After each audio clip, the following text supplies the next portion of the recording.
വാതിൽ പൂട്ടിയിട്ടു. അതിക്രൂരമായിട്ടാണ് പീഡിപ്പിച്ചത്. അന്നുണ്ടായ മാനസിക ശാരീരിക ബുദ്ധിമുട്ടുകളെ കുറിച്ച് ഓർക്കാനേ കഴിയില്ല. ആക്രമണത്തിന് ശേഷം ഭക്ഷണം കഴിക്കുമ്പോൾ പോലും സെക്ഷൽ ഫ്ലേവർ കലർത്തി അയാൾ എന്നെ വീണ്ടും പീഡിപ്പിച്ചു. അന്ന് എന്റെ പ്രായം 17 വയസ്സ്.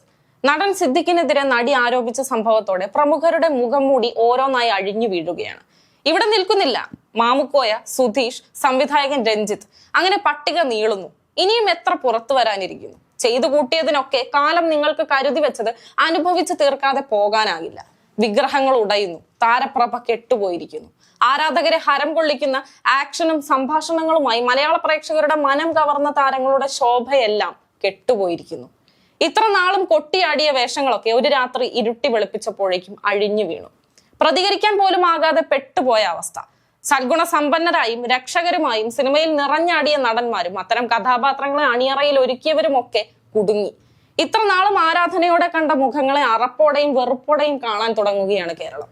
വെള്ളിത്തിരയിൽ നിറഞ്ഞാടിയ നടന്മാരുടെയും സിനിമാ പ്രവർത്തകരുടെയും പ്രവർത്തികളിൽ നാണിച്ചു തല താഴ്ത്തുകയാണ് മലയാളം. ലോക സിനിമയിൽ മലയാള സിനിമയെ അടയാളപ്പെടുത്തുമ്പോൾ മലയാള സിനിമയിലെ തമ്പ്രാക്കന്മാരുടെ മുഖം മൂടി അഴിഞ്ഞു വീഴുകയാണ്. കൊച്ചിയിൽ നടിയെ ആക്രമിച്ച കേസുമായി ബന്ധപ്പെട്ടാണ് സംസ്ഥാന സർക്കാർ സിനിമാ മേഖലയിലെ സ്ത്രീകൾ നേരിടുന്ന പ്രശ്നങ്ങൾ പഠിക്കാൻ ജസ്റ്റിസ് ഹേമയെ അധ്യക്ഷയാക്കി കമ്മിറ്റിയെ നിയോഗിച്ചത്. കമ്മിറ്റിക്ക് മുമ്പാകെ മൊഴി നൽകിയ 51 പേരുടെ വെളിപ്പെടുത്തലുകളിലൂടെയാണ് മലയാള സിനിമയിലെ ബിംബങ്ങൾ വീണുടയുന്ന നിലയിലേക്കുള്ള കാര്യങ്ങൾ എത്തിയത്. പക്ഷെ ഒന്നുകൂടി ഓർക്കണം, ഇതിന്റെ എല്ലാം തുടക്കം നടിയെ ആക്രമിച്ച കേസാണ്. ആ നടിയുടെ ധൈര്യത്തിനും ചങ്കൂറ്റത്തിനും അവർക്കൊപ്പം നിന്ന നടിമാർക്കും തന്നെയാണ് നമ്മൾ കൈയടിക്കേണ്ടത്. ഈ കേസിലാണ് നടൻ ദിലീപ് അറസ്റ്റിലായതും 80 ദിവസങ്ങൾ ജയിലിൽ കഴിയേണ്ടി വന്നതും. ഇതായിരുന്നു മലയാള സിനിമയിൽ വഴിത്തിരിവായ സംഭവം. സിനിമയിലെ ഒരു പ്രമുഖ നടിയെ തട്ടിക്കൊണ്ടുപോവുക, വാഹനത്തിൽ ലൈംഗികമായി പീഡിപ്പിക്കുക, ദൃശ്യങ്ങൾ പകർത്തി ഭീഷണിപ്പെടുത്താൻ പദ്ധതിയിട്ട് നടത്തിയ ഈ കുറ്റകൃത്യമായിരുന്നു ദിലീപിനെ ജയിലിലേക്ക് നയിച്ചത്. അന്ന് ദിലീപിനെതിരെ ആരോപണങ്ങൾ ഉയർന്നപ്പോൾ സംരക്ഷിക്കുന്ന നിലപാട് സ്വീകരിച്ച സംഘടനയായിരുന്നു AMMA. ഒടുവിൽ സമ്മർദ്ദം ശക്തമായതോടെയാണ് ദിലീപിന് രാജിവെക്കേണ്ടി വന്നത്.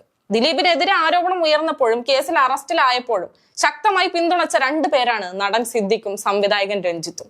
2 പേരും ഇപ്പോൾ സമാനമായ ആരോപണങ്ങൾ നേരിടുന്നു എന്നതാണ് മറ്റൊരു ശ്രദ്ധേയമായ വസ്തുത. അറസ്റ്റിലായ ദിലീപിനെ പിന്തുണച്ച് വാർത്താ സമ്മേളനം നടത്തിയ വ്യക്തിയാണ് സിദ്ദിഖ്. അന്ന് അമ്മ എക്സിക്യൂട്ടീവ് കമ്മിറ്റി അംഗങ്ങളായിരുന്ന സിദ്ദിഖും KPSC ലളിതയും ചേർന്ന് നടത്തിയ വാർത്താ സമ്മേളനത്തിൽ 4 നടിമാർ ചേർന്ന് ആരോപണങ്ങൾ ഉന്നയിച്ചാൽ ദിലീപിനെയോ മോഹൻലാലിനെയോ തകർക്കാനാകില്ലെന്നും 400 പേരുള്ള സംഘടനയാണ് അമ്മയെന്നുമായിരുന്നു മുന്നറിയിപ്പ് നൽകിയിരുന്നത്. ഇപ്പോൾ അതേ സിദ്ദിഖ് ജനറൽ സെക്രട്ടറി സ്ഥാനത്തു നിന്നും രാജിവെച്ച് പുറത്തു പോയിരിക്കുന്നു എന്ന് ഓർക്കണം. പിന്നെ മലയാള സിനിമയുടെ തമ്പുരാനും മാടമ്പിയുമായ രഞ്ജിത്തും പടിക്ക് പുറത്തായി. അതും നടിയുടെ ആരോപണത്തെ തുടർന്ന്. കർമ്മ എന്നത് സത്യമാണോ അതുണ്ടോ എന്നത് അറിയില്ല. പക്ഷെ സംഭവിക്കുന്നത് അത്രയും ഇങ്ങനെയാണ്. 2018 നിന്നും 6 വർഷം പിന്നിടുമ്പോൾ അന്ന് ധിക്കാരികൾ എന്ന മുദ്ര കുത്തി മലയാള സിനിമയിലെ ഉന്നതന്മാർ, സിനിമയിൽ നിന്നും ആട്ടി ഓടിക്കാൻ ശ്രമിച്ച വനിതകൾ തുടങ്ങി വെച്ച പോരാട്ടം ഫലം കണ്ടിരിക്കുന്നു. യുവനടിയെ ലൈംഗികമായി പീഡിപ്പിച്ചെന്ന ആരോപണത്തിൽ നടൻ സിദ്ദിഖിന് അമ്മ ജനറൽ സെക്രട്ടറി സ്ഥാനത്ത് നിന്ന് രാജിവെച്ച് ഒഴിയേണ്ടി വന്നിരിക്കുകയാണ്. അതും പോക്സോ കേസാണെന്ന് ഓർക്കണം. മുറിയിൽ പൂട്ടിയിട്ട് അതിക്രൂരമായിട്ടാണ് അമ്മയുടെ ജനറൽ സെക്രട്ടറി ആക്രമിച്ചതെന്നും അതിനുശേഷം തന്റെ മുന്നിലിരുന്ന് ഭക്ഷണം കഴിക്കുമ്പോൾ പോലും സെക്ഷൽ ഫ്ലേവർ കലർത്തി സംസാരിച്ച് തന്നെ വീണ്ടും മാനസികമായി പീഡിപ്പിക്കുകയായിരുന്നു എന്നുമാണ് നടിയുടെ ആരോപണം. നടിയുടെ അന്നത്തെ പ്രായം 17 വയസ്സാണ് എന്നുകൂടി ഓർക്കണം. ഒരിക്കൽ ഇതേ ആരോപണവുമായി നടി രംഗത്തെത്തിയപ്പോൾ അത് നിരസിക്കുകയായിരുന്ന സിദ്ദിഖ് ഇന്ന് അതിനെക്കുറിച്ചൊന്നും സംസാരിക്കാതെ മൗനം പാലിച്ച് രാജിക്കത്ത് സമർപ്പിക്കുകയാണ് ഉണ്ടായത്. ഇവിടെയും തീരുന്നില്ല. ലൈംഗികാരോപണം നേരിടുന്ന സംവിധായകൻ രഞ്ജിത്ത് കേരള സംസ്ഥാന ചലച്ചിത്ര അക്കാദമി ചെയർമാൻ സ്ഥാനത്ത് നിന്ന് രാജിവെച്ചു കഴിഞ്ഞു. ബംഗാളി നടി ശ്രീലേഖ ചിത്ര കഴിഞ്ഞ ദിവസം ഉന്നയിച്ച ആരോപണങ്ങളുടെ പശ്ചാത്തലത്തിലായിരുന്നു നടപടി. സംസ്ഥാന സർക്കാരിനെ ഇമെയിൽ വഴിയാണ് രാജി അറിയിച്ചിരിക്കുന്നത്. രാഷ്ട്രീയ ചലച്ചിത്ര മേഖലകളിലെ പ്രമുഖരിൽ നിന്നുൾപ്പെടെ സമ്മർദ്ദം ശക്തമായതിനു പിന്നാലെയാണ് രാജി. 2009-10 കാലഘട്ടത്തിൽ രഞ്ജിത്ത് സംവിധാനം ചെയ്ത പാലേരി മാണിക്യം സിനിമയിൽ അഭിനയിക്കാൻ എത്തിയപ്പോൾ സംവിധായകൻ മോശമായി പെരുമാറിയെന്നാണ് താരത്തിന്റെ വെളിപ്പെടുത്തൽ. ഭർത്താവിനോടോ കുടുംബത്തിനോടോ ഇക്കാര്യങ്ങൾ പറയാൻ പറ്റില്ല. താൻ കടന്നുപോയ മാനസികാവസ്ഥയെക്കുറിച്ച് ആർക്കും മനസ്സിലാക്കാനാവില്ല. ഒരു രാത്രി മുഴുവൻ ഹോട്ടലിൽ പേടിച്ചാണ് കഴിഞ്ഞത്. പാലേരി മാണിക്യം സിനിമയിലും മറ്റു മലയാളം സിനിമകളിലും പിന്നീട് അവസരം കിട്ടിയില്ല. തന്നോടുള്ള മോശം പെരുമാറ്റം എതിർത്തത് കൊണ്ട് മാത്രമാണ് അവസരം നിഷേധിച്ചത്. തിരിച്ചു നാട്ടിലേക്ക് പോകാനുള്ള പണം പോലും തന്നില്ല. ഒറ്റയ്ക്ക് പിറ്റേന്ന് തന്നെ നാട്ടിലേക്ക് മടങ്ങിയെന്നും നടി പറഞ്ഞു. എന്നാൽ നടിയുടെ ആരോപണത്തെ സംവിധായകൻ രഞ്ജിത്ത് നിഷേധിച്ചു. കഥാപാത്രത്തിന് അനുയോജ്യമല്ലാത്തത് കൊണ്ടാണ് അവരെ പരിഗണിക്കാതിരുന്നത്. നടിയോട് മോശമായി പെരുമാറിയിട്ടില്ലെന്നായിരുന്നു രഞ്ജിത്തിന്റെ പ്രതികരണം. പിന്നാലെ ലൈംഗികാരോപണം നേരിടുന്ന ചലച്ചിത്ര അക്കാദമി ചെയർമാൻ സംവിധായകൻ രഞ്ജിത്തിനെ സംരക്ഷിച്ച് മന്ത്രി സജി ചെറിയാൻ രംഗത്തെത്തിയത് വലിയ വിമർശനങ്ങൾക്ക് കാരണമായിരുന്നു. പരാതി തന്നെ വേണമെന്നായിരുന്നു ഇക്കാര്യത്തിൽ സജി ചെറിയാന്റെ നിലപാട്. ഇതോടെ ഇടതനുകൂലികൾ വരെ സർക്കാരിനെ നിഷിദ്ധമായി വിമർശിച്ച് രംഗത്തെത്തിയതോടെ പാർട്ടിക്കും സർക്കാരിനും മേൽ സമ്മർദ്ദം വന്നു. ആരോപണങ്ങളെയും വിമർശനങ്ങളെയും എക്കാലവും മാസ് ഡയലോഗ് ഉയർത്തിയും സിനിമാ സ്റ്റൈൽ മാനറിസങ്ങളിലൂടെയും മറികടക്കാമെന്ന ധാരണയിൽ പൊതുമാധ്യമത്തിൽ നിറഞ്ഞിരുന്നവരാണ് ഇപ്പോൾ പ്രതിസ്ഥാനത്ത് നിൽക്കുന്നത്.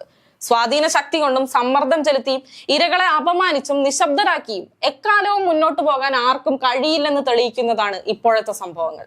സംവിധായകൻ കമലിന് പിൻഗാമിയായി 2022 ജനുവരി 6-നാണ് രഞ്ജിത്ത് ചലച്ചിത്ര അക്കാദമി ചെയർമാനായി ചുമതലയേറ്റത്. പിന്നാലെ പലതവണ രഞ്ജിത്ത് വിവാദങ്ങളിൽ ഇടം പിടിക്കുകയും ചെയ്തിരുന്നു.